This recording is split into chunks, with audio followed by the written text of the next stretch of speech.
The breath is full of moisture and saliva and droplets and things that make it dangerous to breathe unmasked during a pandemic. But in the Middle Ages, people used their breath to read manuscripts in unusual ways, or ways that are now foreign to us.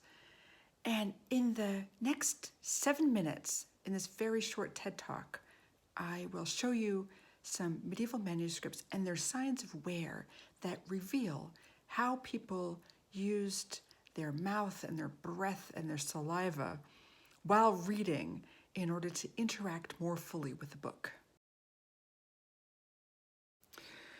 One way medieval people could connect with each other and with their moist breath was by singing together from a book, as in this illumination from a private prayer book made around 1450.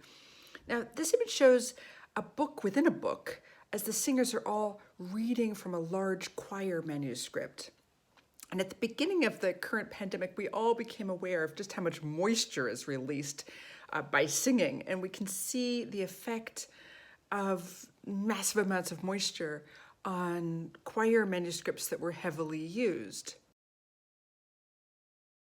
Such as this one, a choir psalter made around 1450 in Dalmatia.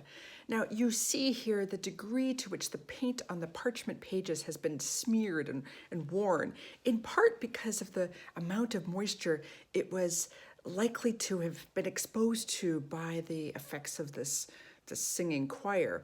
But moreover, the large historiated initial has been deliberately touched. And here I've photographed it with my hand, but don't gasp, I'm not making contact with the page. The paints are fragile and the paint is highly water soluble. And I suspect that the choir master would have touched the initial with a wet finger, making it wet with his saliva, in order to touch the initial and draw the singer's attention to that place on the page, and to draw a connection between the singer's breath and the words of the Psalms in the book itself. Now, private owners of small psalters also use their books in a similar way, bringing their breath physically into the book via their fingers. And we see that in this early 15th century English psalter called the Wheatnall Psalter, in which all the major psalm divisions are marked by historiated initials. So here's one with an image of David in prayer. And the user has touched a finger to the wet mouth and then used that to transport the breath to the initial. And that's caused the paint to reconstitute, to stick to the other side, but it's also left the user with a finger full of red paint, which he or she has then smeared at the bottom of the page, as if putting the paint back where it belonged. Now, somebody realized that this was ruining the book, and so stitched in a curtain with green silk thread to the top. Now, that silk curtain is gone, but the stitches remain, and we can see the traces of that curtain. And that curtain would have protected the opposite side of the opening with the text on it, the Psalter text. It would have protected it from being marred by loose, wet paint.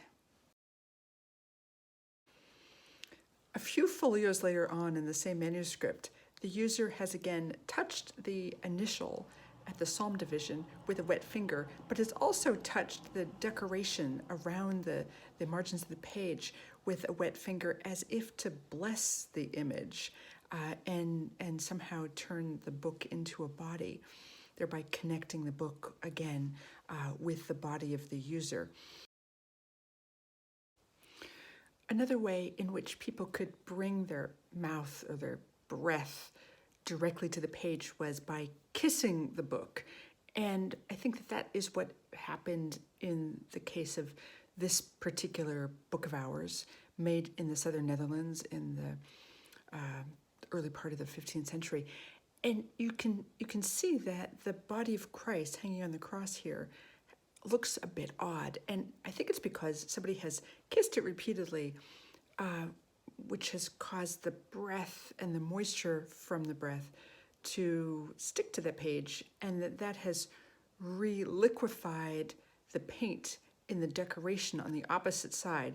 And then when the book was closed, the blue paint that's now loosened has then stuck to the Corpus Christi, causing it to be kind of oddly bespeckled.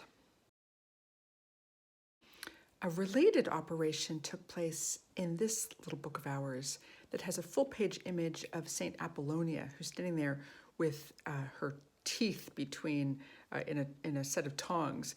That's her attribute to indicate that she had been martyred by dentistry. And what's interesting here is that the halo around her head had been painted with black paint or ink onto the burnished gold background, and that non-porous surface didn't make the paint stick very well. And so when somebody kissed that image or introduced some moisture, that black paint immediately liquefied and then stuck to the opposite side, therefore causing her halo to migrate. One of the most fascinating examples of a manuscript damaged by the moisture of the breath has to be in the Vienna Genesis, which is one of the oldest Bibles that has survived. It was made in the 6th century in Syria, and as you can see here, it's written in Greek. And the bottom half of the pages is dedicated to imagery that describes the biblical events. And the folio I'm showing you here has an image of Lot and his family escaping Sodom. Lot's wife, who had been told not to look back, in fact, looks back over her shoulder, and at that moment is turned into a pillar of salt.